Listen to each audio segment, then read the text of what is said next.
Hi people, this is Chris for Drums Bonedo. Welcome back to a new video. Today we are looking at a selection of Istanbul Agop's 30th anniversary cymbals. The cymbal series was first introduced in 2010 and can be considered as a tribute to the zillion old K cymbals that were made in Istanbul until the mid-1970s.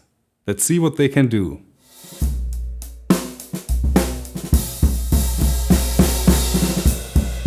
Basically, it can be said that the rather lightweight 30th anniversary cymbals clearly tend in a jazzy-orientated direction in terms of sound, but also have found many fans in the styles of acoustic music, blues, and of course, for work in the recording studio. They are also certainly interesting for lovers of exclusive and organic cymbal sounds.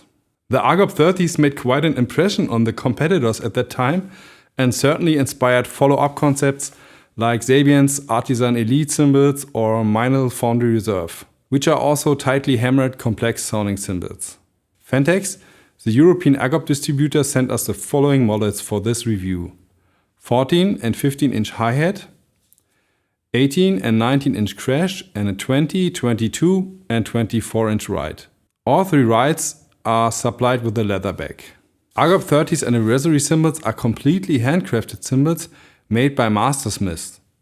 The bells of the cymbals are not pressed as in ordinary models, but are formed by hand with a hammer.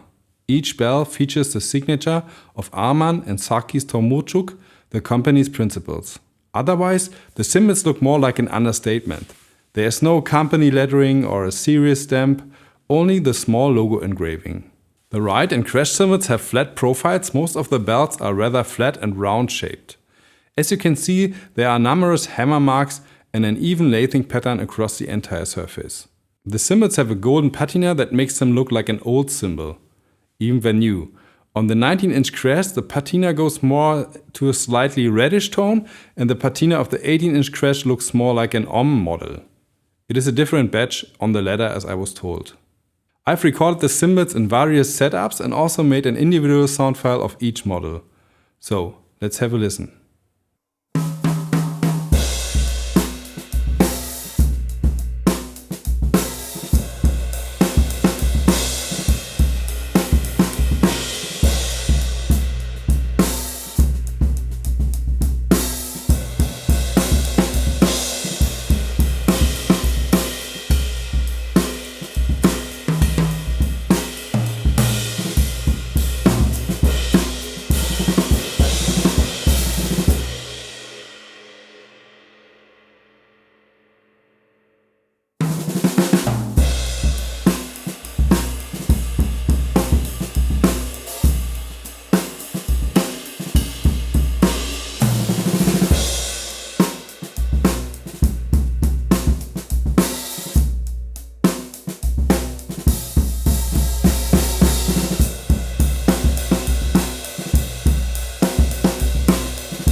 With the right cymbals, I can feel the high material tension created by the hammering when playing.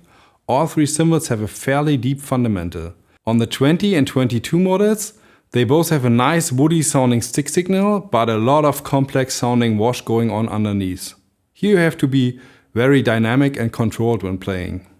The 24-inch has the most presence, which also has more material thickness overall. Also, I found the bell sound to be a bit weak on all three cymbals. While the 19-inch crash can also be used well as a crash ride, and also tonally with a rather low fundamental tone fits well with the three right cymbals, the 18-inch crash with a higher shaped bell has an exotic, very complex and dirty character, which is not necessarily my cup of tea.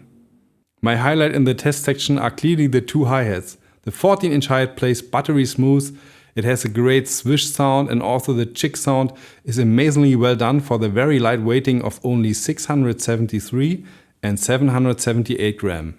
An ideal jazz hat, also for brush playing.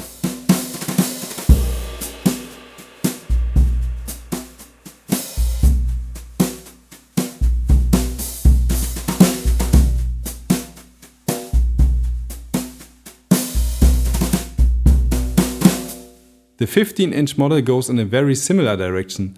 The heavier weight gives it even more presence, but it still plays smooth, direct and controlled.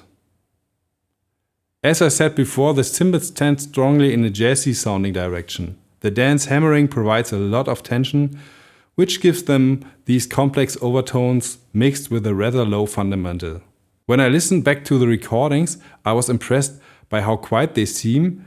I think this is mainly due to the lack of presence in the upper mids, the bell-like character, which helps other cymbals to be more audible. I have a 21-inch Nostalgia 70 cymbals from Istanbul Mehmet here that I'll play as a comparison with the 22-inch Agop, so you know what I mean.